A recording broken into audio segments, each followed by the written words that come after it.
Guys আকাশটা দেখো কিরকম হয়ে গেছে, একটা পাতাও নড়ছে না। কিন্তু ভাবনার বিষয় একটাই, এখানে তো ছোট্ট ছোট্ট 3টে ছানা আছে।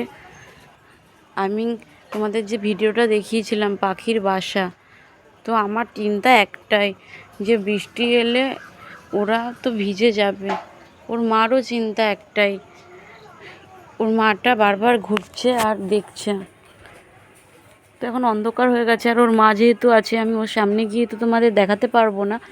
আগের ভিডিওটায় অবশ্যই আমি ভিডিওটা ছেড়েছি, তোমরা হয়তো দেখেছো, কেউ কেউ দেখেছো, কেউ কেউ দেখোনি। তো তোমরা দেখলে বুঝতে পারবে যে ওদের ব্যাপারটা, মানে ওদের কথাটাই ভাবছি আমি যে কি হবে। এবার আমি যদি নিতে যাই, এবার ওরা তো আর বুঝবে না, ওরা ভাববে হয়তো আমি ওদের কোনো ক্ষতি করছি, তো ওরা ভয় পেয়ে যাবে। এবার আমার কিছু করারই নেই, তো আমি কী করব? এটা একটু খারাপ লাগছে। বৃষ্টি এলে কি হবে?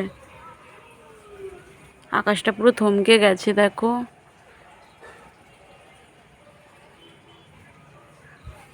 চলো গাইজ, টাটা। আমি তো চিন্তায় আছি কি হবে।